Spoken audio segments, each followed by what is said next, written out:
ఓం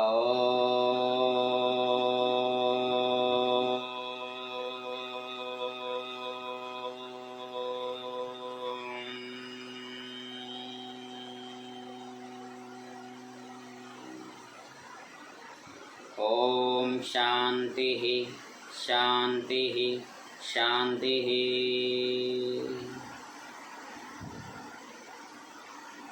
అందరికీ నమస్కారం. ఈరోజు మనం అందరికీ ఆరోగ్యం హస్తముద్రల ద్వారా అనే శీర్షిక ద్వారా మనం ఈరోజు నేర్చుకోబోయే ముద్ర రెండవ ముద్ర. ఇది ఆకాశ ముద్ర అంటాం. ఇలా వస్తుంది ఆకాశ ముద్ర. అంటే ఈ పంచమహాభూతాలు మరొకసారి చెప్తాను. అంటే మొట్టమొదటి వీడియోలో చెప్పాను, మళ్ళీ రెండో వీడియోలో కూడా ఒకసారి ఈ పంచమహాభూతాలు ఒకసారి తెలుసుకుని ఆ తర్వాత ముద్రలోకి వెళ్దాం. అగ్ని, వాయువు, ఆకాశము, భూమి, జలము, నీరు. ఈ అగ్నితత్వానికి ఈ ఆకాశతత్వం కలిపితే దీన్ని ఆకాశ ముద్ర అంటారు. ఈ ఆకాశ ముద్రని మనం ఇప్పుడు తెలుసుకుందాం. చక్కగా ఈ ఆకాశ ముద్ర ద్వారా ఏం జరుగుతుంది మనకి? ఆకాశం అంటే స్పేస్. మనలో స్పేస్ ఎక్కడెక్కడ ఉంటుంది? ఇప్పుడు నేను మాట్లాడుతున్నంటే స్పేస్ ఉంది కాబట్టి వాక్ అనేది, ఆ మాట అనేది వస్తుంది. అలాగే కీళ్ళ మధ్య బాగా స్పేస్.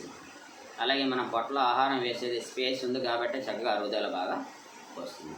అందుకని ఇలా ఆకాశతత్వం మనలో చక్కగా పనిచేస్తేనే ఈ అన్ని వ్యవస్థలు చక్కగా మనలో పనిచేస్తూ ఉంటాయి.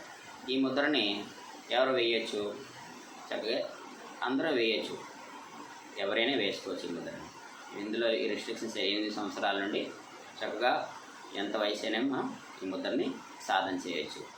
తర్వాత ఈ ముద్ర వల్ల మనకి ఇది ఆకాశం అంటే ఇక్కడ నేను గొంతు అని చెప్పాను కదా, ఈ గొంతు సంబంధించిన వ్యాధులన్నీ కూడా మనకి బాగా తగ్గుతాయి. అంటే ఇక్కడ విశుద్ధి చక్రం అంటాం. షట్చక్రాల్లో విశుద్ధి చక్రం, విశిష్టమైన శుద్ధి గల చక్రం అంటాం. అంటే మన వాక్ అనేది ఎలా వస్తుంది? విశుద్ధంగా శుద్ధిగా వస్తుంది వాక్. అందుకనే ఈ వాక్కు సంబంధించిన ఈ ప్రాబ్లమ్స్, గొంతు సంబంధించిన ప్రాబ్లమ్స్ ఈ ముద్ర బాగా వేయడం వల్ల తగ్గుతుంది. థ్రోట్ ఇన్ఫెక్షన్స్ ఇలాంటివి ఏమైనా ఉంటాయి కదా, అలాంటివన్నీ కూడా తగ్గుతాయి. తర్వాత థైరాయిడ్ ప్రాబ్లం తగ్గుతుంది. ఈ థైరాయిడ్ ప్రాబ్లం చాలామందికి ఉంటుంది. ఈ మధ్యలో ఎక్కువ మందికి ఇది వస్తుంది. ఎందుకంటే అది వస్తుంది, పోవట్లేదు, ఎక్కువ కాలం కూడా ఉంటుంది. కారణం ఏంటంటే దానికి చాలా కారణాలు ఉంటాయి. ఈ శారీరకంగా మానసికంగా కొన్ని ప్రాబ్లమ్స్ వల్ల వస్తూ ఉంటుంది. సో ఆ ప్రాబ్లం కూడా ఈ ముద్ర బాగా రెగ్యులర్గా సాధన చేయడం వల్ల ఈ ప్రాబ్లము తగ్గుతుంది, థైరాయిడ్ ప్రాబ్లం తగ్గుతుంది. తర్వాత మాట్లాడే సమస్యలు, ఈ వినికిడి సమస్యలు ఉంటాయి. చాలామంది మాట సరిగ్గా రాదు, నత్తిగా వస్తుంది కొంతమంది, ఈ వినపడడం సరిగ్గా ఉండకపోవచ్చు కొంతమంది. ఇలాంటి సమస్యలు ఏమన్నా సరే ఈ ఆకాశ ముద్ర వేయడం వల్ల మనకి తగ్గుతుంది. తర్వాత జ్ఞానేంద్రియాలు, మనలో ఈ జ్ఞానేంద్రియాలు ఏవైతే ఉన్నాయో, ఏంటంటే జ్ఞానేంద్రియాలు మనకి కళ్ళు, ముక్కు, నోరు, చెవి, చర్మం, వీటికి సంబంధించిన ఈ జ్ఞానేంద్రియాలకు సంబంధించిన ఏవైతే ఉన్నాయో, ముఖ్యంగా 4 ముఖంలో ఉండే 4 కూడా ఇవి చక్కగా నియమింపబడతాయి, చాలా చక్కగా పనిచేస్తాయి. తర్వాత ఈ గురక, చాలామందికి ఎక్కువ గురక వస్తుంటుంది, చాలా మీరు అబ్జర్వ్ చేసే ఉంటారు. ఈ గురక సమస్య తగ్గుతుంది. ఈ ఆకాశతత్వం ఏంటంటే ఇది బాగా మనలో స్పేస్ బాగా ఏర్పడి, అంటే కంప్రెసర్ గురక అంటే ఏంటి? సరిగ్గా ఈ ఊపిరి సరిగ్గా ఆడకపోతే అది బాగా శబ్దంతో బయటకు వస్తూ ఉంటుంది. మళ్ళీ స్పేస్ అయితే ఎప్పుడైతే క్రియేట్ అయిందో లోపల చక్కగా ఆకాశతత్వం ఎప్పుడైతే ఉందో గురక తగ్గే అవకాశం బాగా ఉంటుంది. తర్వాత ఈ కీళ్ళకు సంబంధించిన వ్యాధులు ఉంటాయి చాలామందికి, అవన్నీ బాగా తగ్గుతాయి. అంటే చూడండి, బాగా నీ పెయిన్స్ ఇలాంటివన్నీ వస్తుంటాయి చాలా. అంటే కదలికలు బాగుంటాయి, అయితే స్పేస్ బాగా ఏర్పడిందో చక్కగా మూమెంట్స్ బాగా వస్తుంటాయి. అందుకని ఈ ఆకాశ ముద్ర బాగా సాధన చేస్తే చక్కగా కీళ్ళకు సంబంధించినవన్నీ కూడా చక్కగా పనిచేయడం మొదలు పెడతాయి. చివరిగా మనకి ఈ ఆలోచనలు, బాగా విపరీతమైన ఆలోచనలు వస్తూ ఉంటాయి, బాగా ఎక్కువ ఆలోచనలు వస్తుంటాయి. దానికి ఒత్తిడి బాగా ఎక్కువ ఉంటుంది చాలామందికి. ఆలోచనల మీద ఆలోచనలు, అది కంట్రోల్ అవడం చాలా కష్టం అవుతుంది. అందుకని ఈ ముద్ర బాగా వేస్తే ఏమవుతుందంటే ఆలోచనలు బాగా కంట్రోల్ చేస్తుంది.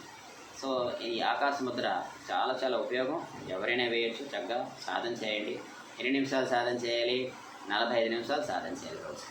అలా 45 నిమిషాలు ఒకసారి మనం సాధన చేయలేం కాబట్టి రోజు ఒక పూట అంటే ఒక సూర్యోదయం ఒక 15 నిమిషాలు, తర్వాత మధ్యాహ్నం ఒక 15 నిమిషాలు, సాయంత్రం సూర్యాస్తమయం, ఇలా మనకి ఈ 3 సంధ్యా వేళల్లో కూడా మనం చక్కగా ఈ సాధన చేస్తే మనకున్న ఇప్పుడైతే తెలుసుకున్నామో ఆ సమస్యలన్నింటి నుండి కూడా మనం బయటపడడానికి అవకాశం బాగా ఉంటుంది. సో అందుకే ముఖ్యంగా ఇది ఎవరికి బాగా ఉపయోగపడుతుంది, ఈ మధ్యలో ఎక్కువ సమస్య అంతా గురక బాగా తగ్గే అవకాశం ఎక్కువ ఉంటుంది. ఎందుకంటే రెగ్యులర్గా సిన్సియర్గా అటెంప్ట్ చేయండి, సాధన చేయండి. ఏదో అప్పుడప్పుడు సాధన చేయడం కాకుండా ప్రతిరోజు క్రమం తప్పకుండా సాధన చేస్తే వీటితో పాటు మిగతా కొన్ని ఆరోగ్య సూత్రాలు కూడా మీరు పాటిస్తుండాలి. చిన్న చిన్న తేలికపాటి ఎక్సర్సైజెస్, ప్రాణాయామ టెక్నిక్స్ ఇవన్నీ కూడా ఫాలో అవుతూ ఉండాలి. ఓకే, నెక్స్ట్ మరొక వీడియోతో మరొక ముద్రతో మీ తర్వాత మీ ముందుకు వస్తాను. శాంతి.